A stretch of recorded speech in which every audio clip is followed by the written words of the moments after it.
En este caso concreto, el título del seminario es el nuevo sistema de trigger del detector CMS del LHC.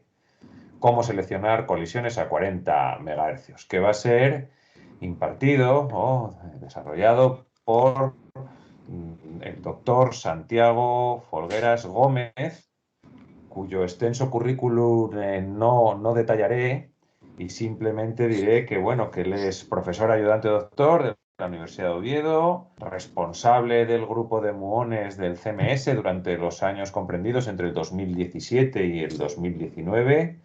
Ha sido y además y es el principal desarrollador del algoritmo de reconstrucción de muones para el trigger de alto nivel, y desde el 2019 está ligado al grupo para el desarrollo de algoritmos de reconstrucción de muones, tanto en el grupo de trigger de nivel 1 como en el grupo de DTS. Ya si lo considera él más adelante nos explicará un poquito qué significa eso. Entre sus muchos méritos, como digo, resaltaré simplemente que ha sido autor de 50 publicaciones y ha sido invitado a más de 10 conferencias internacionales. Pero como lo importante es oírle a él y no a mí, pues vamos a cederle la palabra. Simplemente comentaros a todos sobre el desarrollo general del seminario, que básicamente todos cerraremos nuestras cámaras, ¿vale? Para dejar, y nuestros micros, para no ocupar ancho de banda y no molestar al ponente con ruidos de fondo, y que grabaremos la sesión, ¿de acuerdo? Para que luego hagamos público y accesible libremente, pues, tanto los contenidos, ¿ah?, la presentación, como el vídeo. Iba a darle la palabra ya, pero voy a esperar un segundo porque se acaba de levantar y ya está aquí. No, tienes el micro cerrado, cuidado, Santiago. Cerrad la ventana para que no hubiera ruido, perdón. Bueno, estupendo. Y nada, sin más, tienes la palabra. Digamos que en principio él tiene unos 45 minutos, ¿verdad? Más o menos planeados de exposición. Y tras los cuales, bueno, pues abriremos micros para que pueda preguntar quien quiera. Sin más, Santi, cuando quieras tienes la palabra. Vale, muchas gracias, Javier, por la presentación y por la oportunidad de poder contaros un poquito los últimos resultados que hemos estado desarrollando en esta línea de diseño de trigger, que ya os contaré ahora un poco lo que es. ¿Veis la transparencia, verdad? Sí, sí, muy bien, se ven. Gracias. Perfecto. Pues empiezo con una pequeña advertencia del contenido que quiero cubrir hoy en el seminario. Tengo preparado una pequeña introducción de lo que es el vector CMS y para que algunas palabras que luego empiece a utilizar un poquito más adelante, pues os sean familiares. En particular hablaré con un poquito más de detalle de lo que es un sistema de trigger y de nivel 1, que sea lo que ocupe la mayor parte de la charla, y en particular el de muones, que es en el que trabajamos, y luego, de alguna forma,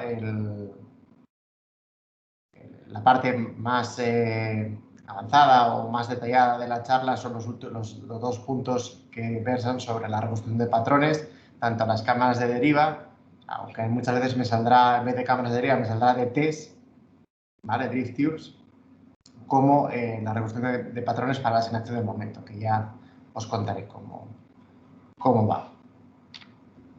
Muchos estáis familiarizados con el LHC, pero para aquellos que nunca hayan oído hablar de él o simplemente por recordarlo, el LHC es un acelerador de partículas, ¿vale? Acelera protones, dos haces de protones que van en direcciones opuestas y que se aceleran hasta, pues, esencialmente la velocidad de la luz,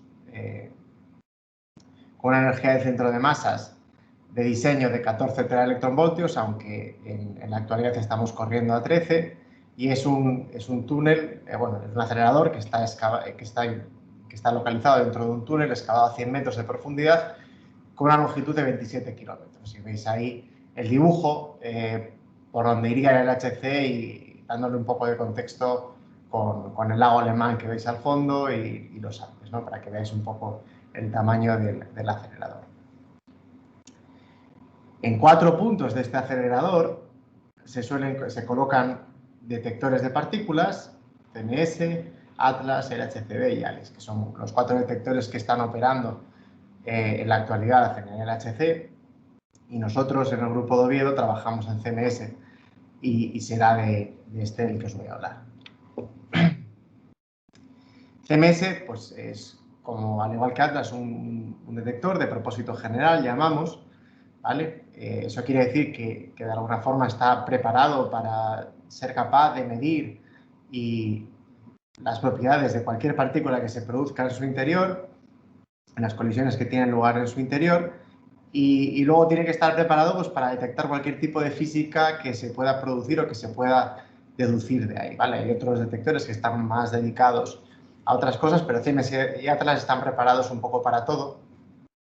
Y la idea es que la colisión se produce en el centro del detector, más o menos aquí, y luego construiré un detector por capas alrededor de ese punto de interacción, que tiene que ser lo más hermético posible, ¿vale? Y la primera capa pues, está formada por detectores de trazas, ¿vale? O tracker en inglés, habitualmente que en este caso son de silicio. Son capas de silicio que lo que hacen es medir la trayectoria de las partículas cargadas cuando éstas se producen en la colisión y escapan de ese punto de interacción. Rodeando este detector de trazas, aunque muchas veces digo, usaré la palabra en inglés porque es muy difícil contenerme y diré tracker, tenemos los calorímetros electromagnético y hadrónico, que lo que hacen ambos pues, es recoger la energía de las partículas que interaccionan por interacción electromagnética el primero y por interacción hadrónica e interacción fuerte el segundo, ¿vale? La idea de estos dos es contener la energía de todas las partículas lo más que se pueda. Alrededor de este último calorímetro hadrónico pues tenemos un solenoide superconductor que es capaz de generar un campo magnético de 4 teslas para curvar así la trayectoria de las partículas cargadas. Y en la parte más externa del detector pues tenemos las láminas de hierro para el retorno del campo magnético del imán y entre ellas tendremos las cámaras de deriva o las cámaras de muones, dependiendo si estamos en la zona del barril, que es esta zona central, o la zona de los end-caps, de las tapas, que es esta zona de aquí, que señalo por aquí. Yo creo que el ratón lo veis, ¿verdad? También. Si no, seguramente así será más fácil. Se ve. Así se ve mejor. Bien, pues esto es un poco como cualquier detector de partículas tiene esta forma y con esto os he dado un repaso de cómo se están colocadas las cosas en CMS. Volveremos un poco a hablar más detallado del sistema de muones un poco más adelante con otra gráfica que tengo. CMS, además de un experimento, es una gran colaboración de unas 3.000 personas de 45 países y bueno, pues nuestro día a día del trabajo pues es muchas veces hablar y estar en contacto con gente de todo el mundo y es la única manera de que proyectos de este tamaño salgan adelante, ¿vale? Esto es una foto que hicimos hace unos años cuando inauguramos este póster que está a tamaño 1:1 del edificio donde tenemos los despachos en el CERN y bueno, pues aquí estamos algunos de nosotros en aquella foto. Aquí tenéis una foto real del detector para que veáis también un poco pues, qué pinta tiene, que no sea solo un dibujo, ¿vale? Aquí veis a varias personas para que también os hagáis una idea del tamaño que puede tener un detector de física de partículas. Y lo que vemos aquí pues, son las cámaras de deriva que os contaba antes y el hierro de retorno del imán, ¿vale? El imán, que es esto que tenéis por aquí, y aquí dentro estaría toda la parte de los calorímetros y las trazas.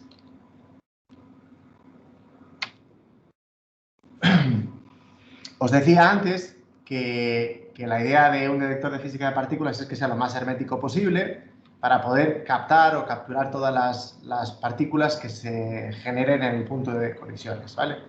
Y esta forma de capas que estuve detallando antes está puesta así para poder ser capaz de reconstruir las partículas y de diferenciarlas unas de otras, ¿vale? Y este dibujo muestra de una forma bastante académica la señal que dejaría diferentes partículas que vamos a medir, ¿vale? Pues un electrón va a dejar una señal en el detector de trazas que se va a curvar porque tiene un campo magnético y tiene una carga eléctrica y va a depositar toda su energía en el calorímetro electromagnético. Un protón, por ejemplo, o un hadrón cargado, como un pión, va a dejar de nuevo una traza en el detector de trazas y va a depositar su energía mayoritariamente en el calorímetro hadrónico. En el caso de partículas neutras, como los fotones o los neutrones, pues evidentemente no van a dejar ninguna traza en el detector de trazas porque solo afecta a partículas cargadas, pero sí que van a ser capaces de depositar su energía en los calorímetros. En el caso de los muones es un poco particular, porque por su masa prácticamente no interaccionan con los calorímetros electromagnéticos y hadrónicos, pero deja una traza en el detector de trazas, atraviesa los calorímetros prácticamente sin interaccionar y de nuevo me deja una traza en las cámaras de muones, que es la parte más externa del detector, y donde podemos más o menos garantizar que cualquier partícula que llegue ahí va a ser un muón. Una vez que tienes todas tus señales, pues bueno, pues haces un ajuste para determinar la trayectoria de la partícula y estimar su momento y su energía en función de las señales eléctricas que nos hayan podido dejar los diferentes subdetectores, ¿vale?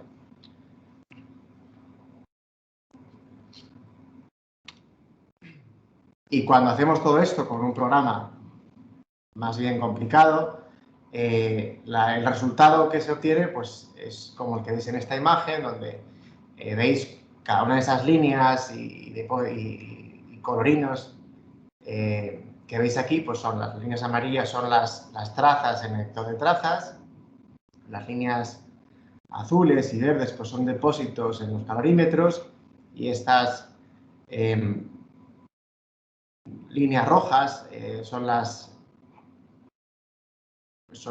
traza del muón en las cámaras de muones, ¿vale? Este es un suceso en el que se han producido, además de muchas otras partículas, pues 4 muones que han sido detectados, ¿vale? Nosotros, por supuesto, no solemos trabajar con estas imágenes, sino que trabajamos con los datos en un formato más burdo, pero siempre nos gusta enseñar los event displays para que se vea también cómo se reconstruyen los sucesos, ¿de acuerdo? No sé si estáis se están actualizando las transparencias, porque... Todo muy bien, Santi, no te preocupes. Es que justo aquí se me ha quedado tonto la presentación, la vista esta del presentador, me parece. Así que me vais a permitir que vuelva otra vez para atrás. Aquí está. Vale. Dejadme que os cuente en más detalle cómo funciona el sistema de trigger, porque es lo que estamos trabajando. Un sistema de trigger es necesario porque en el LHC se producen 40 millones de colisiones por segundo. Y es imposible guardar todas esas colisiones en un formato físico, ¿de acuerdo? Por el tamaño el tamaño que tienen nuestros sucesos, toda la información, digamos, de todas las señales eléctricas de cada una de las partes del detector, el tamaño es demasiado grande y no se puede guardar pues, a esas velocidades a las que se producen las colisiones, 40 millones por segundo. Eso además, sumado al hecho de que los procesos interesantes son procesos extremadamente raros. Interesantes para nosotros, quiero decir, porque son sucesos que no hemos visto antes o que conocemos menos. Los sucesos más frecuentes o menos raros ya han sido medidos en detectores anteriores y en experimentos anteriores y probablemente en el LHC no seamos capaces de mejorar la precisión en ese tipo de procesos, ¿vale? Entonces, en el LHC lo que nosotros hacemos es buscar y estudiar estos sucesos que llamamos interesantes o más raros, ¿vale? Estos que son conocidos ya del modelo estándar, que os pongo aquí, y otros que aparezcan aquí que habían sido vistos con anterioridad. Para poder hacer este salto de el número de colisiones que se producen por segundo, que en su mayor parte serán colisiones elásticas o de procesos conocidos, a este rango de número de sucesos por segundo, que son sucesos muy raros, que son los que además nos queremos guardar, este salto de aquí a aquí se hace con un sistema de trigger. Un sistema que sea capaz de decidir en muy poco tiempo si el suceso que yo estoy viendo me lo quiero guardar o no. ¿Cómo hago esto? Bueno, pues lo que voy a hacer es mirar a lo que llamo su topología, su estado final. Voy a tratar de analizar lo más rápidamente que pueda el estado final de los productos de desintegración de mi colisión, o de alguna o de otra manera, las señales eléctricas que han dejado mis partículas en diferentes partes de su detector. Y tengo que decidir si guardo esa colisión o ese suceso o no. En caso de ser rechazado, ese suceso se pierde. No se puede utilizar para hacer física. Con lo cual, es muy importante diseñar un sistema de trigger que tome una decisión limpia y eficiente. Y por limpia quiere decir que sea capaz de seleccionar mayoritariamente sucesos que llamaremos de señal y rechazar sucesos que pues podemos llamar de fondo o de colisiones poco interesantes. Esto sumado a la complejidad de que no siempre conocemos lo que estamos buscando, con lo cual tenemos que diseñar un sistema que sea capaz, que sea universal y que sea capaz de guardar topologías o estados finales que puedan ser interesantes para luego hacer física. Y de nuevo, esto es importante porque tú tomas las decisiones antes de la toma de datos, tomas los datos y analizas los resultados después de la toma de datos, con lo cual, si has perdido algo, ya no vas a poder ser capaz de recuperarlo, y por eso tienes que ser suficientemente inteligente a la hora de diseñar un sistema de trigger. Y luego, por supuesto, pues hay que cumplir una serie de restricciones del sistema, tanto de ancho de banda, perdón, como de latencia, ¿vale? El ancho de banda, pues no ha de ser mayor de 100 kHz o 200 gigabits por segundo en el caso del trigger de nivel 1 y de 1 kHz o de 1 gigabit por segundo en el caso del trigger de alto nivel o que veréis escrito en mis transparencias como HLT, High Level Trigger. Y el tiempo de procesado pues ha de ser inferior a 3,8 microsegundos en el caso del trigger de nivel 1 y de 300 milisegundos para el HLT. Con lo cual, ese es el tiempo que tenemos para tomar las decisiones. ¿Por qué dos niveles?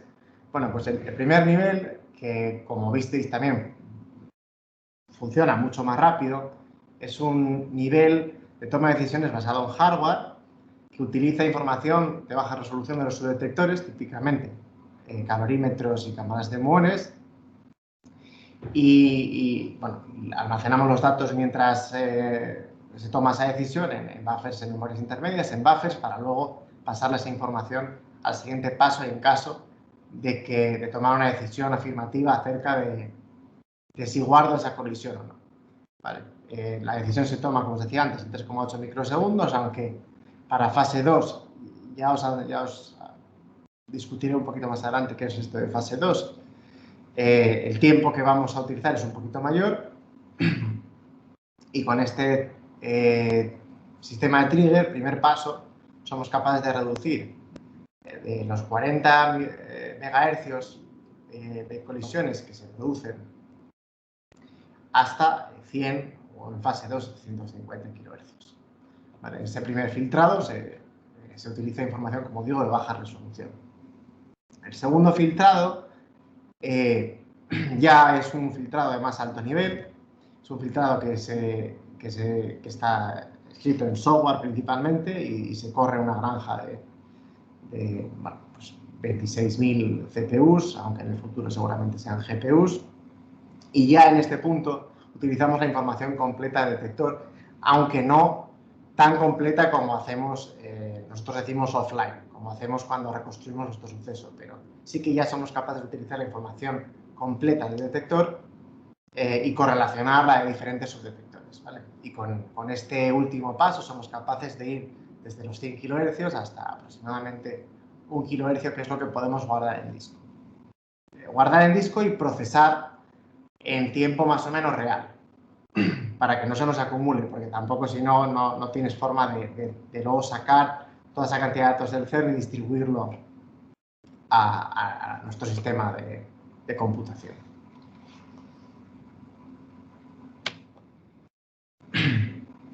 Para poder conseguir esto, y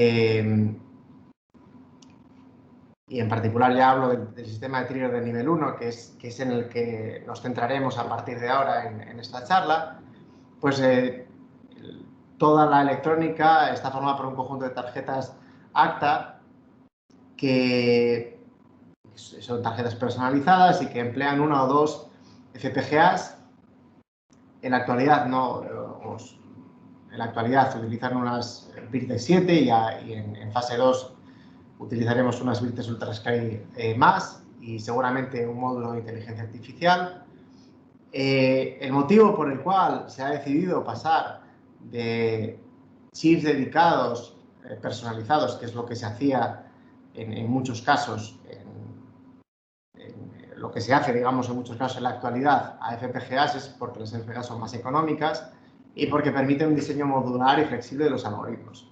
Esto quiere decir que si yo tomo una decisión hoy acerca de un algoritmo y dentro de 2 años lo quiero cambiar, voy a poder hacerlo en una FPGA. En cambio, si yo me diseño un chip completamente personalizado, pues no voy a poder cambiarlo, ¿vale? Incluso se me estropea la FPGA, cojo, la cambio y listo, ¿no? Y es algo que con chips personalizados, que es lo que se utiliza ahora mayoritariamente dentro de CMS, pues no lo puedes hacer. Estas tarjetas se colocan en una sala adyacente que llamamos Counting Room al detector CMS, ¿vale? Veis aquí un pequeño dibujo, aquí tenemos el detector CMS en la caverna del detector y todas las tarjetas ACTA están localizadas en unos racks que se colocan pues eso, a unos pocos metros del detector. Y están conectadas entre sí, bueno, pues a unas velocidades de fibra óptica de en torno a 25-28 gigabits por segundo. Estas especificaciones son las de fase 2. Iba a dejarlo para más adelante, pero ya que he hablado varias veces de fase 2, la fase 2 es las mejoras del detector en las que estamos trabajando. Hemos empezado a trabajar hace un par de años y que seguiremos trabajando en ellas y que vamos a instalar en el detector en torno a 2027, 2026, dependiendo un poco de las restricciones que nos imponga el LHC. Y son mejoras destinadas a la operación de lo que se llama el LHC de alta luminosidad. Y tengo un slide un poco más adelante de ello, pero ya os lo voy a anticipar. El sistema, lo que yo os quiero hablar hoy es fundamentalmente el sistema de trigger y el sistema de muones, ¿vale?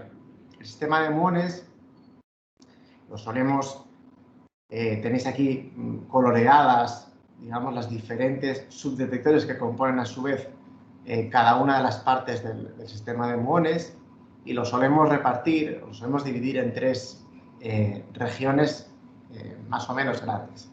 Una zona del barril, que llamamos barrel, y luego estas siglas son Muon Track Finder, ya veremos por qué, que está formada esencialmente por las cámaras de deriva, que son estos rectángulos que veis aquí, etiquetadas como MB1, 2, 3 y 4, ¿vale? Las siglas corresponden a Muon, Barrel 1, 2, 3 y 4, y unas detectores de RPC que se llaman, ¿vale? Que se colocan por encima y por debajo de cada una de estas cámaras y que permiten una detección muy rápida de la señal, ¿vale? Y se pueden utilizar para conseguir precisiones de tiempo francamente muy bajas, del orden de los 1 o 2 nanosegundos. Luego tenemos otra región que llamamos NCAP, ¿vale? de tapa, son las tapas del detector y que es toda esta zona de aquí. Nosotros en principio no trabajamos en esa zona, así que no os quiero dar demasiados detalles por no abrumarnos con eso y simplemente centrarnos en las 2 cosas que vamos a hablar. Y luego una región intermedia, en la que nosotros también estamos trabajando, que llamamos overlap, en la cual, bueno, pues tenemos un poquito de todo, por así decirlo. Tenemos cámaras de muones en el barril, cámaras de muones en los NCAPs, y cada una de ellas tiene tecnologías diferentes, orientaciones diferentes y resoluciones diferentes, lo que habrá que tener en cuenta a la hora de diseñar tus algoritmos, ¿de acuerdo?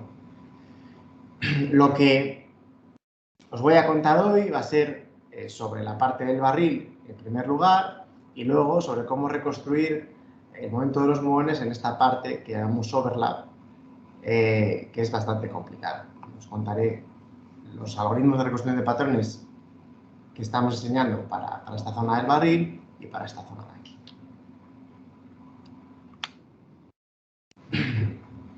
Un pequeño esquema de cómo está conectado todos los subdetectores y cómo está conectada la electrónica queda representada en este pequeño esquema, ¿vale?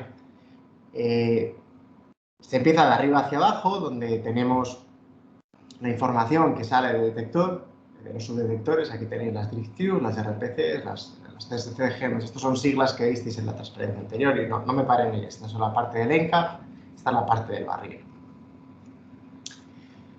Las señales se mandan a un primer paso, ¿vale? Que llamamos barrel layer 1, que utiliza información local para reconstruir la detección de los segmentos. En este paso simplemente utilizamos la información local. Local se refiere a una sola estación, a una sola cámara. No sé de dónde viene esa información o a dónde va. Simplemente trato de reconstruir un segmento, ¿vale? En esta zona de aquí, el muón en esta zona de aquí. Una vez hecho este primer paso, mandaré la señal, por un lado, a lo que llamamos al track finder del overlap, ¿vale? Esto es Muon Track Finder, buscador de trazas de muones, para que reconstruya, utilizando información no solo del barril, sino también del resto del detector, para que reconstruya, que sea capaz de seguir cada uno de los segmentos a través de las diferentes estaciones y, por lo tanto, definir la curvatura del muón y, por lo tanto, su momento. ¿De acuerdo? De aquí, toda la información, tanto del Layer 1 como del OMTF, como también de la parte del ENCAP, ¿vale?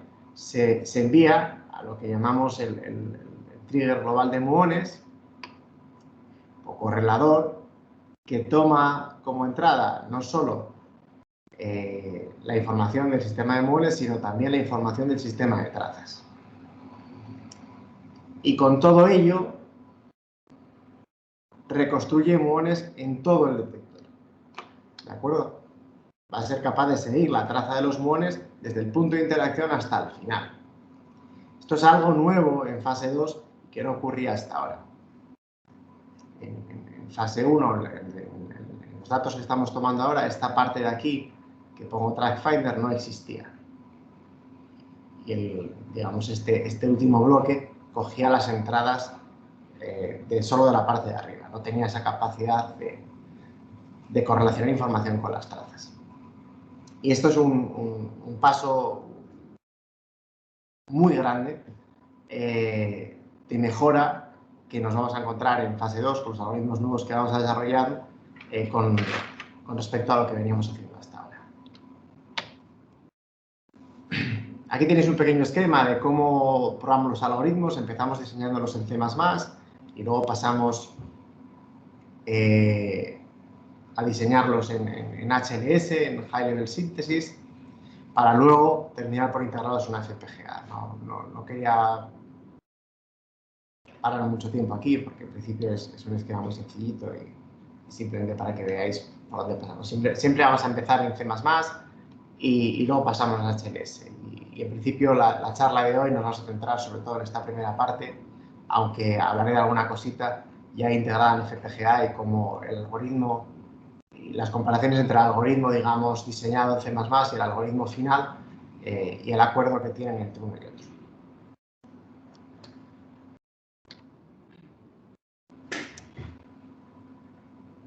Vale, este es el plan del LHC en los próximos años, y aquí es donde se ve efectivamente pues, cuándo va a empezar el LHC de alta luminosidad. Bueno, de hecho va a empezar aquí y durante todos estos años, 25 al 27, es cuando vamos a tener que instalar todas las mejoras de las que voy a hablar. No solo de trigger, sino que también hay otras mejoras en otros subdetectores que también se van a instalar y yo os hablaré de las mejoras que estamos desarrollando para instalarlas durante este periodo de tiempo en el detector. Y esto me vais a permitir saltármelo para poder dedicar un poquito más de tiempo más adelante. No es demasiado importante. Dejadme que os cuente ahora los algoritmos que estamos diseñando para el reconocimiento de patrones en las cámaras de deriva, ¿vale? En esta imagen tenéis un esquema bastante detallado de cómo son las cámaras de deriva, las DTs, en CMS, lo que os decía antes, ¿vale? Las 4 estaciones etiquetadas de la 1 a la 4, un muón que se produzca en el centro de interacción, en el punto de interacción, va a dejar una traza, como os decía, en el vector de trazas y va a dejar una traza en cada una de las estaciones de los muones. Cada una de estas estaciones está formada por 3 super layers SL, ¿vale? Tres capas, 2 colocadas en la misma posición y una orientada a 90 grados para ser capaz de medir la dirección y el ángulo, vamos, y la inclinación, ¿vale? En todo el espacio. En particular tenemos 2 capas que son capaces de medir las coordenadas R y Φ, y otra capa que va a ser capaz de medir R y Z. Si correlacionamos las 3, pues tenemos las R, Φ y Z, las 3 coordenadas del espacio. Y cada una de estas super layers está formada por 4 layers, 4 capas de celdillas, que en realidad pues, son tubos de deriva, ¿vale? De ahí drift tubes, ¿vale? Formadas por un cable, un ánodo y un cátodo en los extremos, sobre los que se aplica un alto voltaje que produce que cuando una partícula, un muón, atraviese mi celdilla, que relleno de un gas determinado, pues me ionice ese gas en ese proceso de ionización. Esto creo que os lo puedo contar. Cuando un muón pasa por mi celdilla, ¿vale? Va a ionizarme el medio y va a generar electrones y iones, ¿vale? Por la existencia de este campo magnético, los electrones y los iones van a viajar pues, hacia el ánodo y el cátodo respectivamente.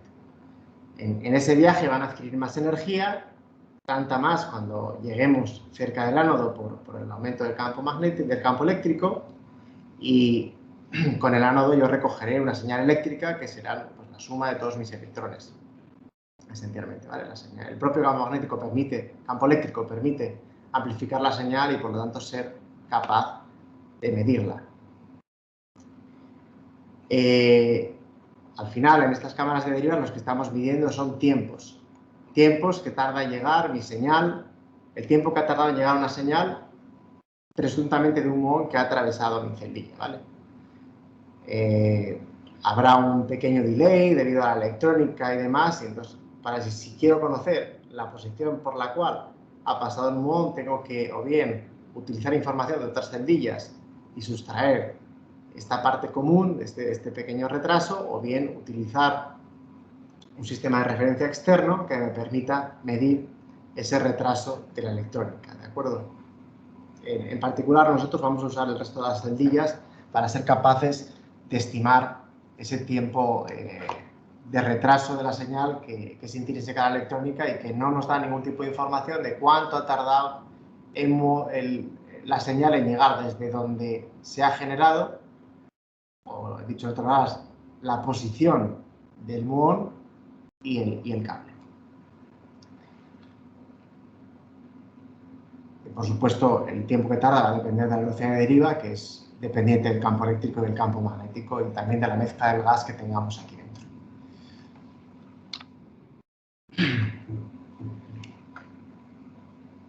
Antes de pasar a detallaros el algoritmo que estamos utilizando para hacer esto, daros un par de detalles técnicos de cómo se organizan las señales. Las señales yo las recojo en el detector, cada cable, digamos, cada tubo de deriva me produce una señal, o tengo que ser capaz de extraer esa señal de ahí. y los mando a una tarjeta de adquisición de datos on-board, ¿vale? Porque está en el detector y por lo tanto resistente a la radiación, que me ordena los hits o las señales de cada uno de las celdas, ¿de acuerdo? Y las envía luego a las tarjetas de procesado. Tenemos una OBDT por cada una de las superlayers. Cuando a mi tarjeta de procesado me ha llegado suficiente número de hits, comienza la ejecución del algoritmo. Un algoritmo que ha de buscar patrones que permitan reconstruir la trayectoria del muón en esa cámara. Es decir, de otra manera, ser capaz de seguir el camino que ha llevado ese muón a través de mis 4 capas o mis 8 capas. Una vez que he terminado y que digo, vale, tengo un muón que ha pasado por aquí, tiene esta pendiente, esta posición, pues esa información se pasa a la siguiente capa del trigger para su procesado y para que sea capaz entonces de reconstruir toda la trayectoria en todo el sistema de muones y estimar, medir su curvatura y estimar su momento.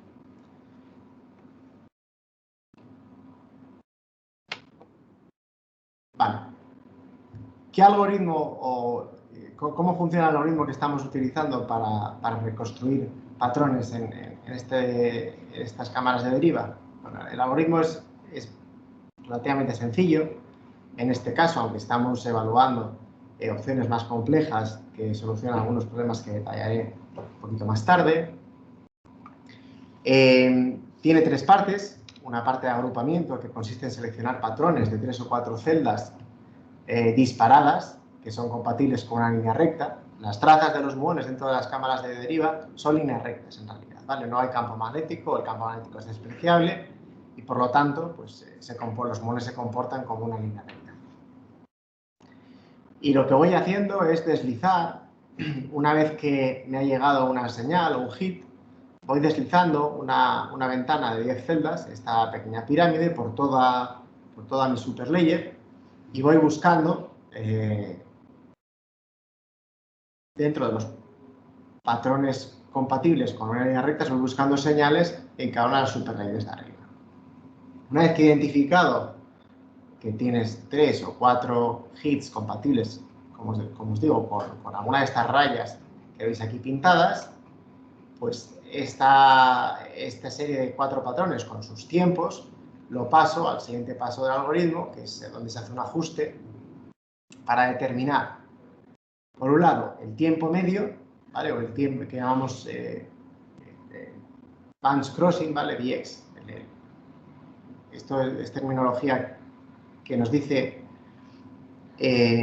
referencia al momento en el que se ha producido la colisión, ¿vale? El Bands Crossing 0 es en el que se produjo la colisión.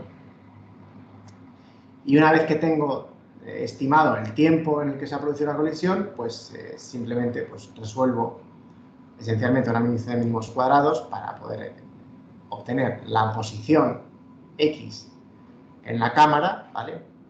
Con respecto a un sistema de referencia y el ángulo, la inclinación que pueda tener esa traza. ¿De acuerdo? Mediante ese ajuste, pues yo soy capaz de extraer, como os decía antes, ese tiempo de retraso que voy acumulando, ya que es común esencialmente a todas las celdas. El último paso es un paso de correlación geométrica entre 2 trazas compatibles de las 2 superlayers dentro de una ventana de tiempos determinada. Y en ese caso, pues vuelvo a hacer el ajuste y puedes mejorar un poquito tus parámetros porque tienes 2 segmentos a 2 distancias suficientemente largas, grandes como para medir mejor, sobre todo la pendiente. La posición quedaba bien medida antes, pero la pendiente, si en vez de 4 tengo 8 celdillas, pues la pendiente se estima mucho mejor. En función del número de celdillas que voy teniendo, pues voy asignando un número entre 1 y 9 para definir la calidad del muón.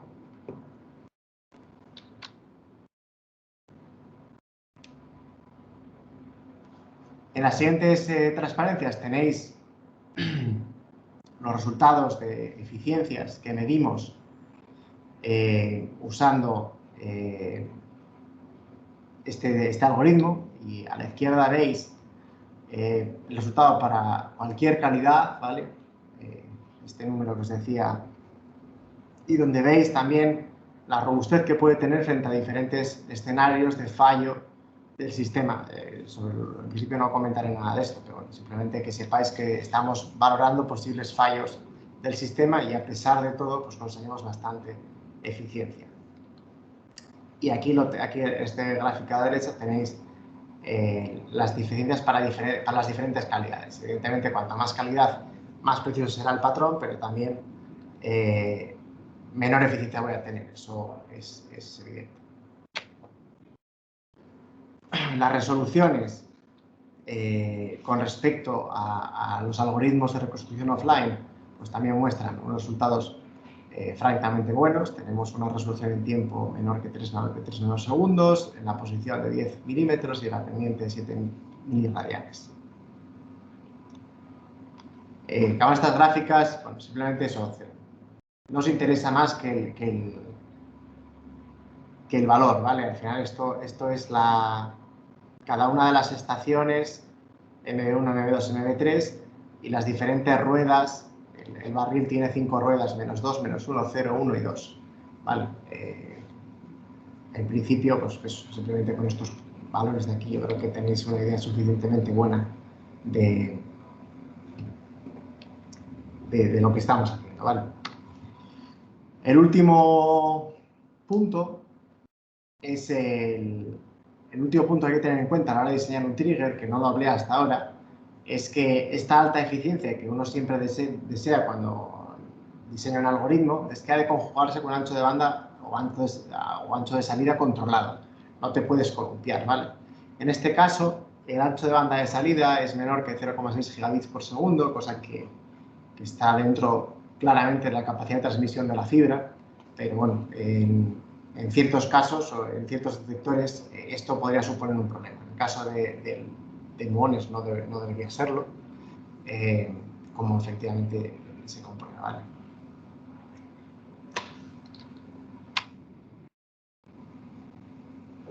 Este algoritmo tal cual lo hemos implementado en firmware en colaboración con la gente del CIMAD de Madrid. Y tienes aquí los detalles de la ocupación de una FPGA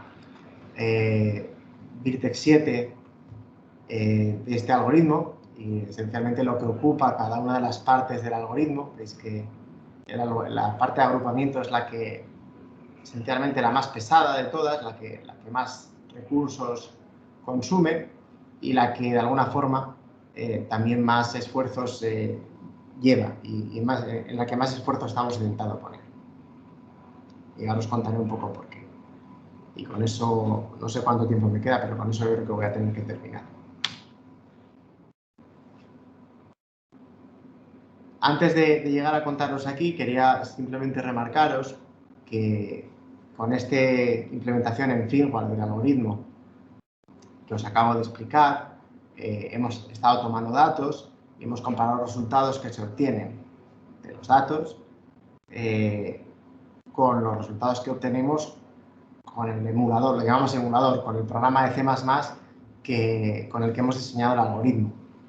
Y el acuerdo que veis aquí pues es francamente bueno, dentro, por supuesto, del least significant bit del firmware, y lo cual, bueno, siempre te da una garantía de que lo que has hecho lo estás haciendo bien, ¿vale?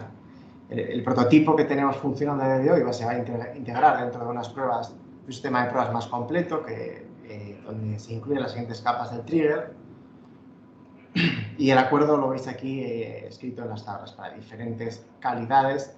El acuerdo es francamente muy bueno, especialmente para las calidades altas. Para las calidades bajas, bueno, pues el 2% de aquí o el 1,3% de aquí de desacuerdo pues está dentro de como se llama, el least significant bit que podemos tener. ¿Qué limitaciones tiene este sistema? Bueno, la primera es que la generalización del algoritmo que funciona en una superlayer a 2 o 3, pues no es trivial, y el número de combinación de patrones posibles, que llamamos lateralidades, aumenta pues, de 2 a la 4, 2 a la 8 o 2 a la 12, si cogemos 3. Por otro lado, si consideramos un potencial envejecimiento de las cámaras, cosa que es conocido y que, aunque pequeño, va a existir por efecto de la radiación, poco a poco el rendimiento de las cámaras va a ir empeorando. Pues es posible que no seamos capaces de reconstruir los muones o los patrones de los muones mirando solo a una superlayer, sino que necesitaremos un algoritmo de reconstrucción multicapa que use las dos superlayers al mismo tiempo.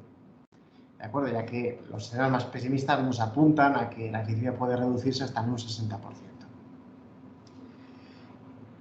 La latencia que tenemos ahora mismo pues está fuera de las especificaciones del diseño del sistema, con lo cual tenemos que invertir mucho tiempo, para la redundancia, mucho esfuerzo en conseguir bajar esa latencia. Y hay que buscar, por supuesto, un compromiso entre ser exhaustivo y tener alta eficiencia, que es esencialmente lo que hemos hecho hasta ahora, y ser rápido. Para ello, estamos explorando diferentes algoritmos de reconocimiento de patrones para esta fase de agrupamiento, utilizando a priori información geométrica y también temporal, aunque sea de baja resolución, ¿vale? Y en particular os voy a hablar solo del primero, que es el que tenemos desarrollado, que es el pseudo-Bayes. Es un agrupamiento alternativo que estamos enseñando aquí en Oviedo. El punto de partida pues es un Nice Bayes Classifier, donde se calculan los posteriores a partir de una serie de hipótesis, ¿vale? Y el problema en este caso lo podemos simplificar todo lo que queramos hasta un problema de conteo, y de ahí la palabra pseudo-Bayes. En la fórmula anterior, las X serán los hits observados en cada celda, clasificadas por wheel, station, superlayer, layer y celda. Los Y son los posibles agrupamientos que dan lugar a los diferentes hits que tenemos. Y en esta aproximación simplificada que estamos haciendo, pues cogemos dos hits de la superlayer de abajo y de la de arriba, aunque esto podemos coger los dos que queramos, esencialmente, y dibujamos líneas o patrones entre ellas. Cada posible línea, con sus 4 combinaciones de lateralidad, se considera como un agrupamiento posible, y las posiciones esperadas del resto de hits para un patrón determinado de estos 4 que generamos, pues están precomputadas y simplemente tenemos que ir a la lookup table y mirar dónde esperamos el hit.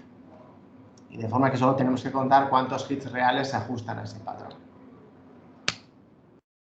Este algoritmo nos permite reconstruir muones de una forma muy eficiente y además con las dos superlayers al mismo tiempo. Una vez que reconstruyo todos los candidatos, pues los ordeno en función de la calidad, ¿vale? Y aquí la calidad es diferente de la calidad que os decía antes, pero en realidad no importa. Cuanta más calidad, mejor va a ser el muón. Y quitamos los hits que ya se han asociado al mejor candidato. Y vuelvo a correr el algoritmo para ir cogiendo los hits que me vayan quedando en mi buffer de entrada, ¿de acuerdo? En el ejemplo que tenéis aquí, en esta pequeña simulación, pues cogeríamos los candidatos que están marcados en azul y morado, y el candidato que se genera en rojo, pues no se guarda porque es un candidato de menor calidad y los hits se los ha llevado el candidato de más calidad, ¿de acuerdo? Este sistema nos ha dado resultados bastante buenos. A la izquierda tenéis en la misma gráfica que os había enseñado hacía un par de transparencias, ¿de acuerdo? De la eficiencia con las diferentes calidades, y aquí a la derecha tenéis las eficiencias que somos capaces de medir con este nuevo agrupamiento. Con lo cual, parece que, a pesar de que tenemos ciertas diferencias y que tenemos todavía que limar alguna aspereza, este agrupamiento es bastante prometedor y estamos trabajando duramente entre ellos. Y creo que con esto voy más o menos 45 minutos, ¿verdad? Un poco más, Santi. Venga, pues lo vamos a dejar aquí. Esto os lo cuento otro día, o me preguntáis. Queda mucho trabajo, muy interesante todavía, pero Yo Era creo que difícil de resumirlo. efectivamente. Efectivamente. Bueno, muchas Nada, gracias. Ah, sí, espera, Santiago, que te voy a... nada, simplemente, o sea, no hay mucho más, simplemente termino con estas conclusiones, pero que no, ya lo he dicho todo lo que está aquí, o sea, simplemente quedo a vuestra disposición para las preguntas que queráis. Bueno, pues efectivamente, eso era lo que iba a decir yo también, que empezamos el turno de preguntas y muchas gracias por tu intervención. ¿Alguien quiere animarse a ser el primero?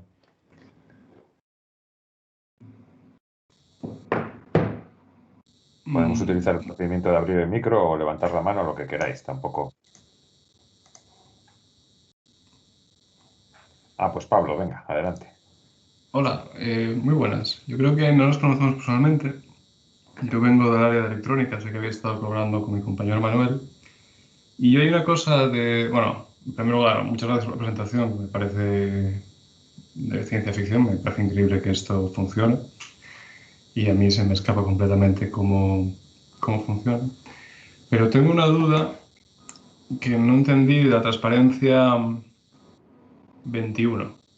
Que es, al final, si no lo entendí mal, es realmente el dato en bruto, el dato en bruto que se utiliza luego para generar toda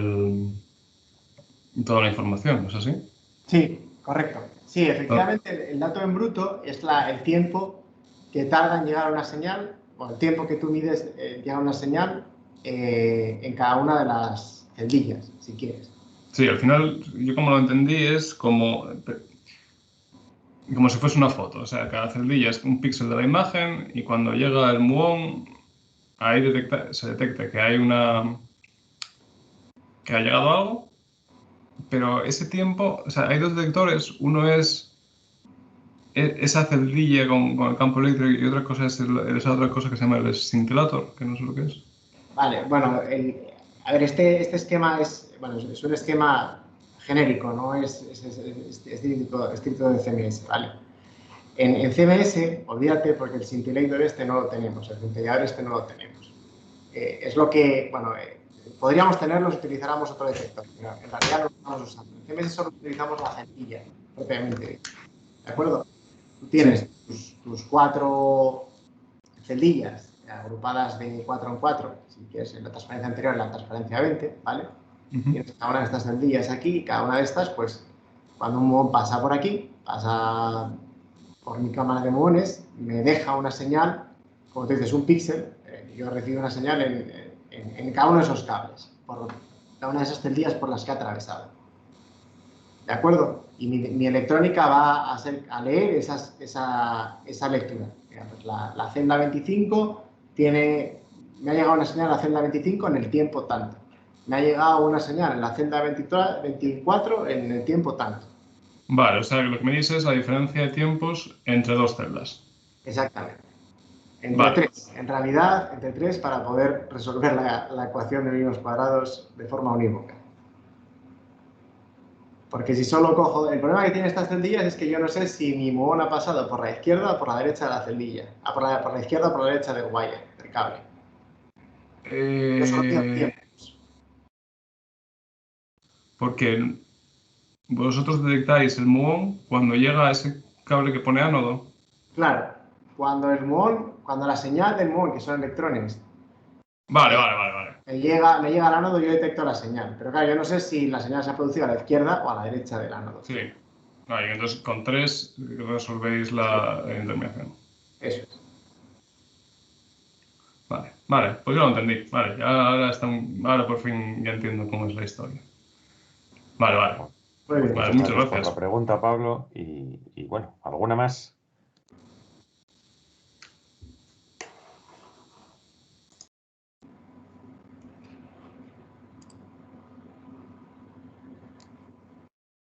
Pues Manuel. Adelante, Manuel Arias. Ay, que estaba silenciado. Ah, Buenas, Santi, ¿qué tal? Buenas a todos. Hola, muy buenas, Manuel. Que en relación con esto, porque ahora me surgió una duda al aclarar a Pablo. Habías hablado de que había que, digamos, voy a decir, filtrar los posibles variaciones de tiempos en la detección derivadas del hardware. Algo así habías dicho, si no me equivoco. Sí, en cada una de las celdillas de esas capas que pintabas ahí. Es mera curiosidad, es por saber.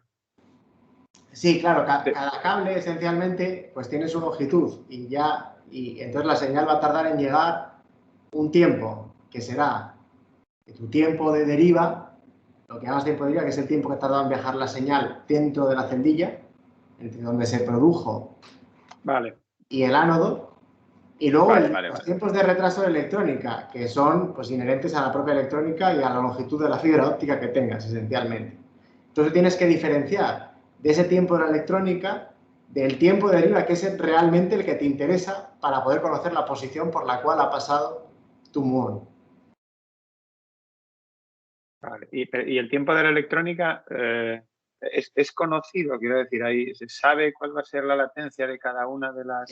El tiempo de la electrónica, una vez que llevas operando mucho tiempo, pues es conocido y lo puedes, digamos, saber ya a priori, pero en realidad no te hace falta saberlo si eres capaz de correlacionar información entre las diferentes celdillas, porque ese tiempo de la electrónica es común a todas y de forma que ese término se te va a la ecuación. Vale, era eso lo que, pero, o sea, me has respondido que, claro, es que es lógico, lo de los tiempos que habías dicho de llegar al cable, vale, era lo que me estaba despistando. Vale. Gracias. Gracias, Manuel.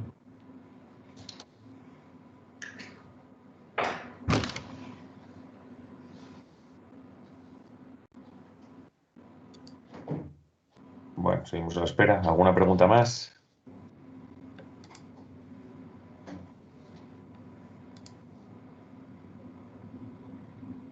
Bueno, pues si no hay más preguntas, Santiago, agradecerte la intervención. Has dejado mucho por contar, que seguro que estará genial que vengas en otra ocasión y invitado estás, por supuesto.